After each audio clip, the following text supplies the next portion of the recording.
Good afternoon. This is the House Appropriations Committee. It's Tuesday, February 10th, 2026. It is about 10, no, it's not 10, it's 2:15.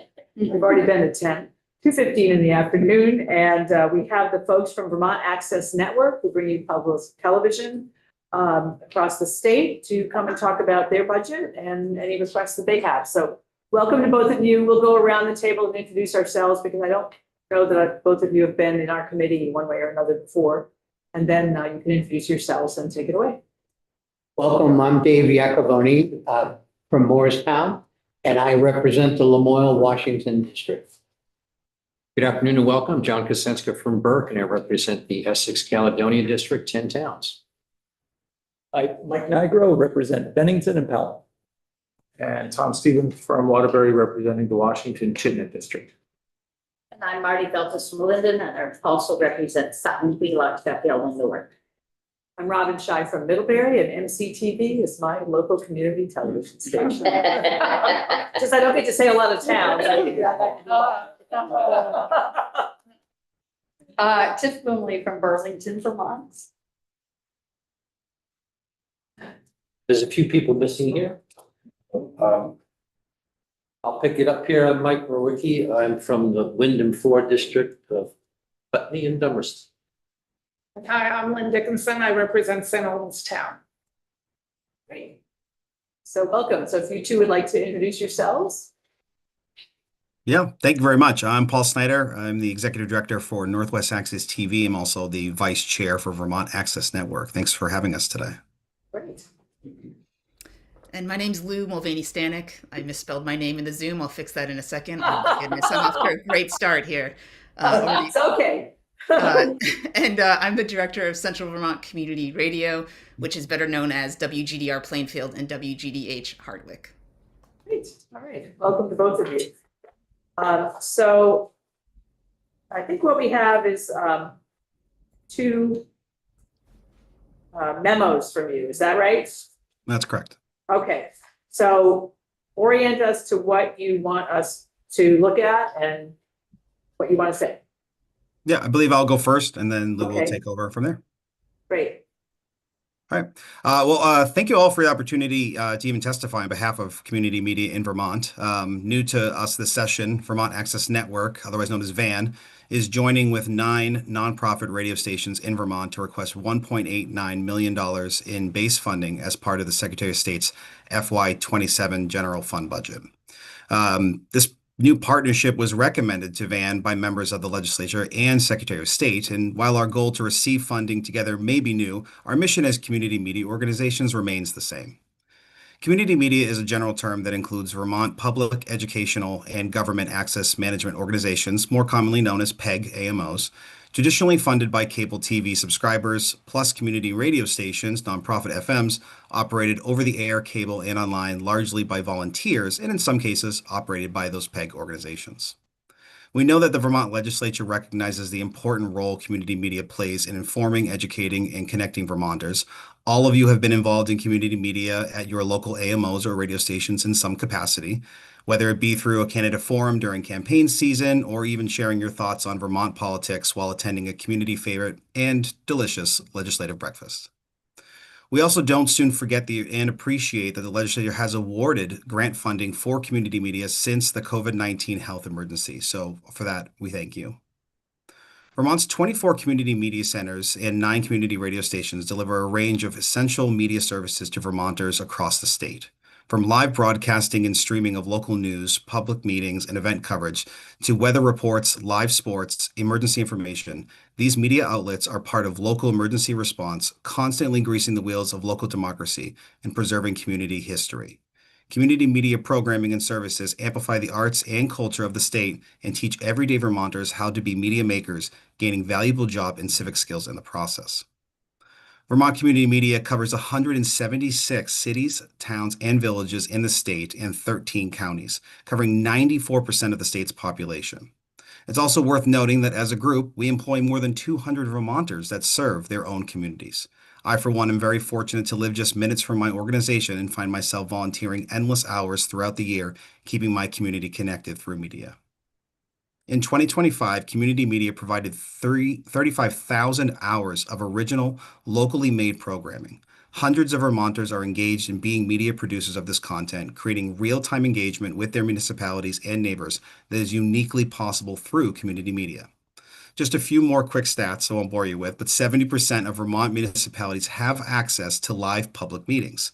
24 PEG centers operate 80 plus cable channels, a dozen online outlets, and a statewide channel, Vermont Community Television, that makes up 15,000 hours a year of local TV.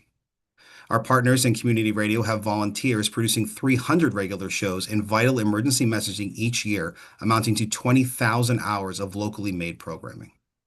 Now, fortunately for that 94% of the population, Vermont community media is available over the air, on cable, and online. Case studies show the numbers of people involved in media creation and reach our viewers and listeners, so allow me to get specific to put a few names to these numbers. Central Vermont Community Radio, which includes WGDR and WGDH, engage 115 volunteers who help produce 135 programs each week, resulting in more than 8,700 hours of live programming listened to by 12,000 broadcast listeners and another 17,500 online listeners. BCTV, based in Brattleboro, celebrated 50 years of community service, supported 44 community producers who, with BCTV staff, produced nearly 1,300 programs watched by more than 250,000 YouTube viewers. CCTV in Chittenden County covered more than 500 municipal meetings, trained 65 interns and volunteers, and reached 536,000 online viewers and another 500,000 views of its extensive community archive of 53,000 programs dating all the way back to 1984. GNAT, serving parts of Bennington County, produced 824 local programs and 110 news project segments, trained 140 community members, posted 957 events on their community calendar, and had more than 300,000 online video views. And my organization, Northwest Access TV, serving Franklin County, has been serving the sports-loving community for more than a decade. In 2025, Northwest Access TV produced more than 130 live streams, mostly high school sports, watched by more than 160,000 people with a following of 10,500 social media members. So that's who we are and what we do, but I'm sure you'd like to know why we need the funding in the first place. The legislative funding we hope to achieve helps address economic and structural issues facing local media access in Vermont. The governor's FY27 budget recommends level funding at 1.35, which we received in FY26. This falls $540,000 short of our original request of $1.89 million. The full request helps to close the gap of declining revenue from cable subscriptions, cost of living increases in expenses, and additional operational support for Vermont community radio stations. This funding we hope to receive is crucial for our media groups to help Vermonters stay informed, educated, engaged, entertained, and connected. There are already fewer local media outlets like newspapers that connect our communities, and we fear that as cable revenue and secondary funding sources continue to rapidly dwindle, our communities will suffer to have a source of local media to call their own. After our most recent round of quarterly funding from cable providers, many of us are already coming to terms with potential organizational restructures that could severely impact our service to Vermonters. This funding helps alleviate that concern and delay it for another year. We are a group of passionate, media-loving, democracy-devoted, community-minded individuals that are fighting to keep community media available for all Vermonters. So I just want to thank you again for your consideration of VAN and Community Radio's $1.89 million for FY27. And I'm happy to answer any questions you may have. Otherwise, I'm sure my colleague Lou Mulvaney-Stanek has more details to share with you from the Community Radio point of view. So I do have a few questions, and maybe some of them Lou will ask. So of the 1.89, how much is dedicated to the community radio piece? So it's 90,000 is dedicated to that. Our original request was for 1.8, and through our conversations with the Secretary of State, we added the 90,000 for community radio. Okay, and was that the community radio that we gave like 50,000 to last year to keep it going or get it started? I'm trying to remember. Yep. So there was one-time funding last year for emergency upfitting for gear. Yep. And I think maybe I'm jumping ahead of you, Luke, here, but that was also helps in emergencies where people don't have access to cable or whatever. They have local messaging in emergencies that they know what to do or where they can go. That's part of what you do, right? Exactly, Madam Chair. It's essentially the best way to think about it is that some of us are putting generators in, some of us are putting new transmitters in, and it ensures we're on the air during and through those emergencies. Yep. So since my questions seem to be about your area, why don't you go ahead and talk, and then we'll get back to the whole budget thing. Got it. Okay. Well, since I'm the radio person here, unlike Paul, I'll be looking at my printed notes here because I'm used to doing this just on microphones. So again, thank you so much for having us here today to talk about community media and this wonderful partnership and collaboration that the state has actually invited and encouraged us to take part in through the Secretary of State and our legislative colleagues. So of those 31 AMOs that Paul was just talking about, I want to highlight that 3 of those organizations are going to have both TV and radio together. It's a new trend that's happening nationally, and by the end of the year, there'll be 2 additional radio stations that are part of public access centers. So that the sense of collaboration and the opportunity to collaborate is stronger than ever when those things come together. So that's just an extra factoid to give you to start off, along with what Paul shared. So I wanted to speak a little bit more specifically about this missing $140,000 between what we asked for and what's currently in the budget, and why it's important for us to work towards bridging that gap. First of all, we're all very grateful that there's general agreement from the Secretary of State, from the governor, from your colleagues, and this committee that public funding for community media is something that's good, a good investment of state dollars. So first and foremost, thank you all very much for having us be part of state funding. And I know everyone in this room is very acutely aware of how much it costs to not only live in Vermont, but the high cost to do business. And doing business as a nonprofit is even harder in a state that's this expensive. So the true cost of doing business when it's mission-based, non-commercial, and nonprofit work like community media means that we have to get very creative about how to keep doing the critical work that we do. So one part of this is bridging this $140,000 by adding that $90,000 to include the 9 community radio stations along with this funding. That's going to allow for statewide collaboration. That's going to add that live emergency response we were just briefly talking about. It's going to dramatically increase civic engagement through the hundreds of local and live radio shows that are done by actual Vermonters, not AI, not algorithms, not soon robots, whatever's coming next here, but by real live human beings here in Vermont. And they're people from their own actual communities. And the topics of these shows, and I was tempted to play you some clips, but maybe next time when I come back, I'll play you clips. But the content that you hear on community radio is the unique sound of the communities of Vermont. There's just nothing like it. You're going to hear people talking with local leaders about the local issues. You're going to hear people being held accountable live on the air with folks getting at it with the questions and live calls.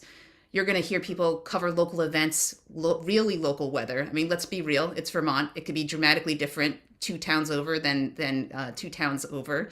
You're going to hear people talking about mutual aid needs. And you're also going to hear people fiercely debate the differences of backyard composting. I mean, this is the true flavor of Vermont here when you tune into community radio.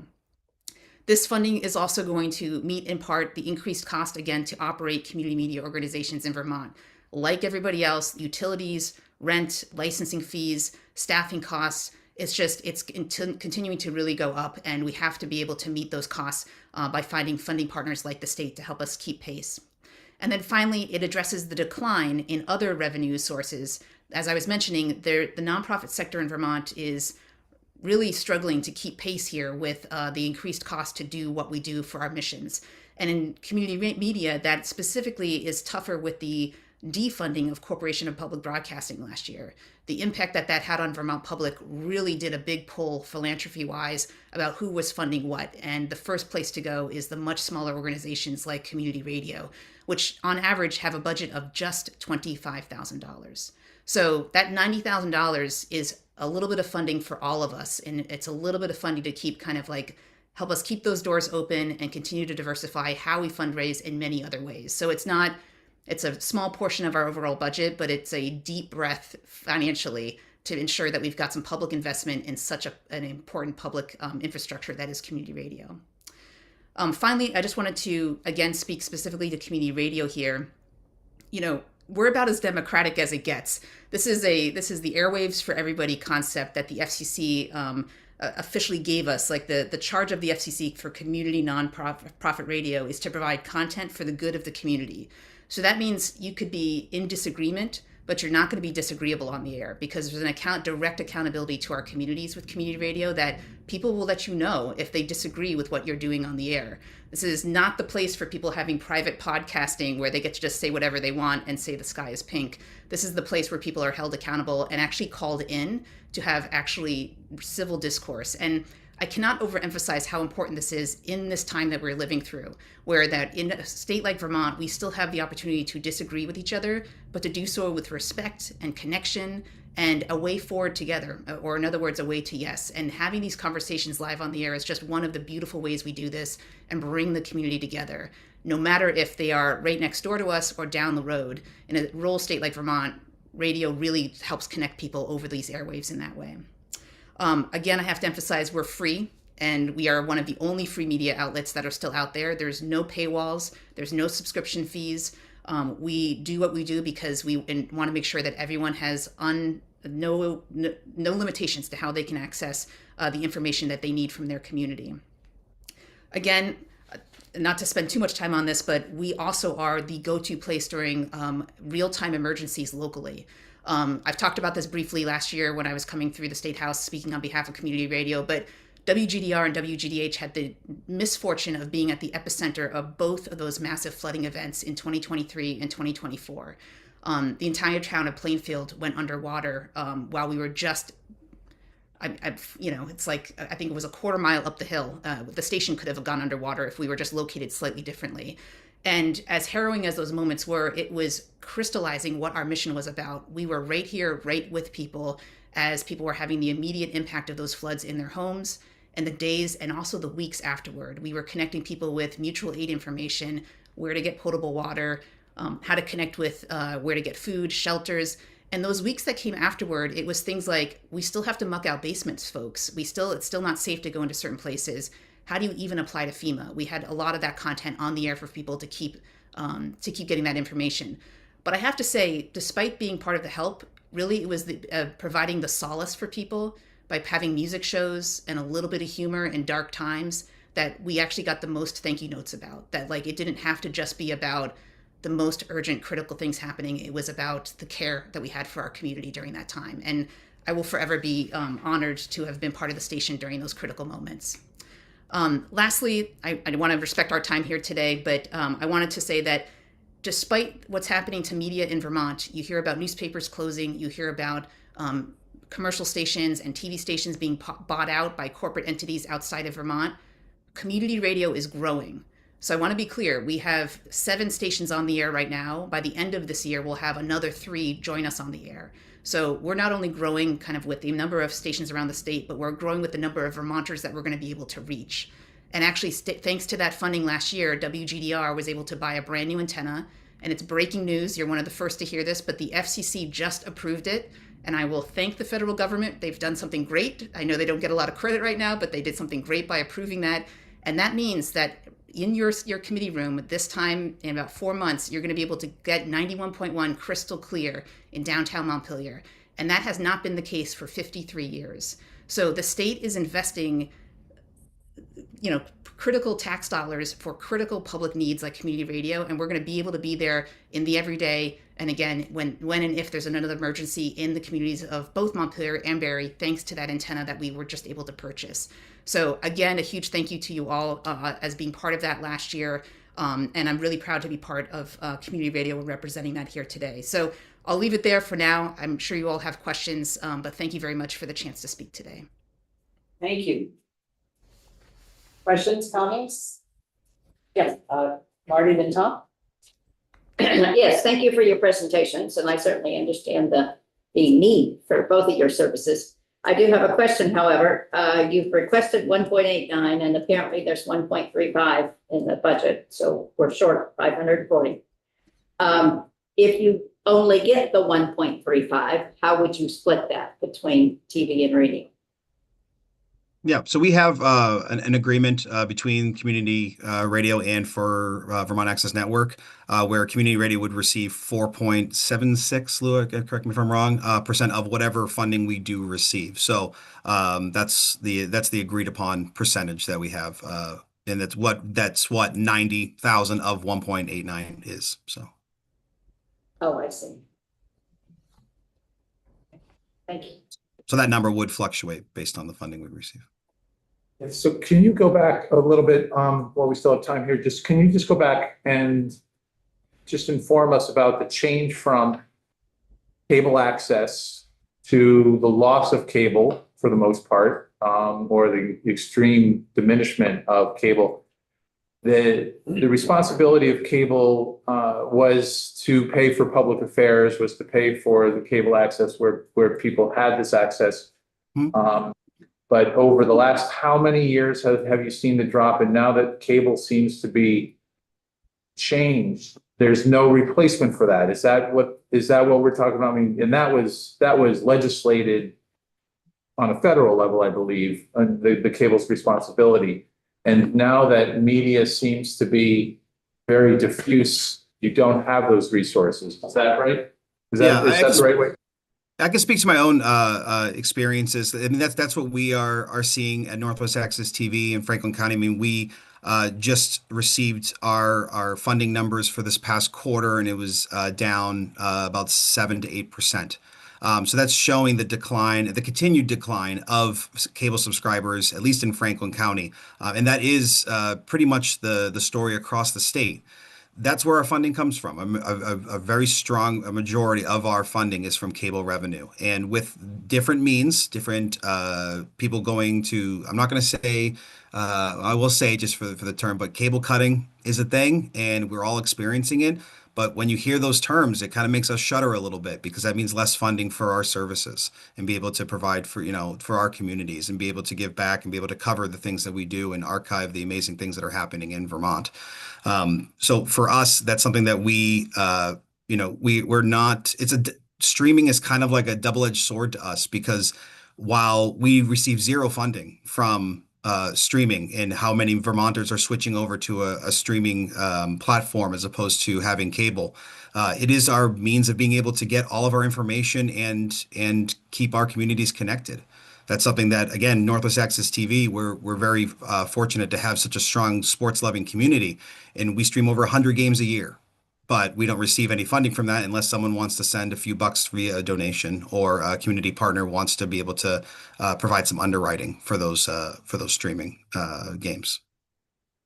I mean, I've always been concerned about, no matter how long I serve in the state house, and as much as I don't always agree with the coverage that I receive, locally, it's really important to me, and has been the very deep core value since I was a kid, since, I delivered newspapers during Watergate, and the importance of shining a light and being able to make sure that we are being watched and judged, in essence, or just at least we're being shown, is really important, and appreciate trying to keep the flame alive, or keeping the flame alive at a time when it seems like all of the cords have been cut, and trying to figure this out. I mean, we've seen, obviously, the federal government's cut back on public television. Not that public television is completely different than it was 30, 40 years ago.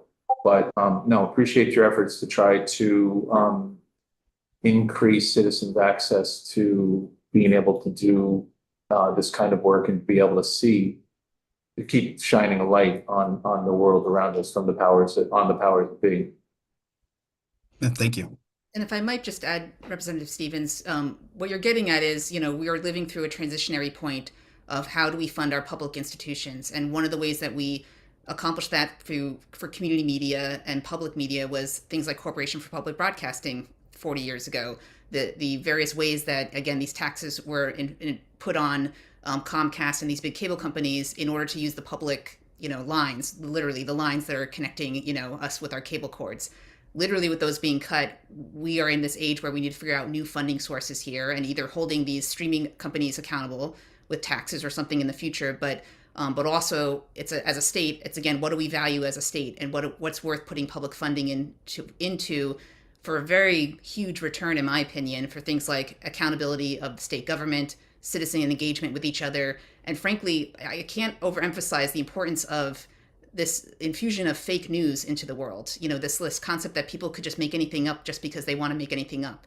So where is that accountability being checked down when you have media entities or individuals calling themselves journalists or media entities with no accountability. And as community-run organizations, we're accountable through our board of directors, directly to our viewers, directly to our volunteers. There's just so many layers of that responsibility to community that you just don't get with any other media outlet in the state. Yeah, I think my vocabulary word of the week was, and with respect to some artificial intelligence, is slopaganda.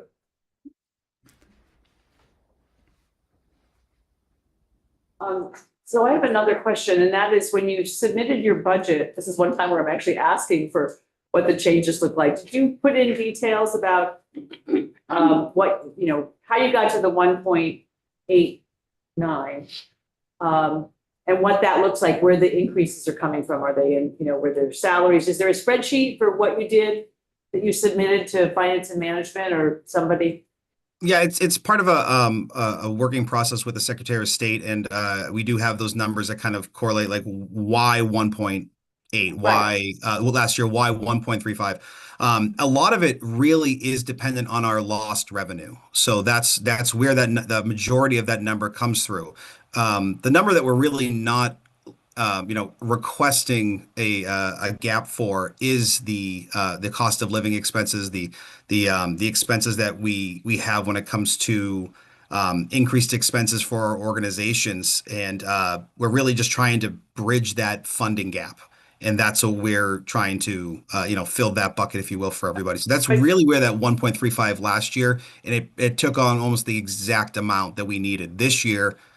With our funding request, it was very close to that 1.8 as well. So that's where it's like a 3-step process we've been working with the Secretary of State to get to that funding number. So you're talking to the committee that likes spreadsheets. Yeah. That's how we understand these things. And so I get where the 90 is going. Yep. That one's clear to me. But I don't understand the details. Sure. From the 135 to the 1.8. So if there's some kind of spreadsheet or something you would send us to show us, that would be very helpful. Yep, absolutely. I mean, it's going to break it down based on every AMO. That's 24 of us that are in Vermont, and it's going to account for our revenue loss that we've seen over the years, including, and then what we could possibly do as well is include some other factual data and other spreadsheets that will help really make that picture clear for you. I think that would be really helpful for us to have. Yeah, absolutely. Great. Helps definitely back up why we're requesting this funding in the first place. This is a very, very, very tight budget year. So anything we can get to, from you to help you make your case, that's helpful for us to understand when we have to make bad decisions, hard decisions. Yep, absolutely. Oh, we hope they aren't bad, but they're just going to be hard. Okay, thank you. Any other questions for these folks? Thank you for all you do for all of us. Pretty great. Glad you're there. And we'll look forward to getting what you have. And if we have questions, Mike Murphy, this is yours? Yes. This is the Secretary of State's office. So he's our liaison with you guys if we have more questions. So great. All right. Thanks for coming today. Yeah, thank you for having us. We appreciate it. Okay. Yeah, thank you for the time. The subcommittee. That's all we have for today, unless Autumn snuck something in that I don't know about. Yep, okay. So good time to work on your budgets, absorb what you've heard today. We got a lot this morning from the Housing Initiative. And then we're back tomorrow morning at 9 with Public Utility Commission. Then we have the legislative budget, AOTs coming in, ACCDs. We're getting some of the bigger other agencies that we haven't heard from. So that's on the docket for tomorrow. So we start at 9.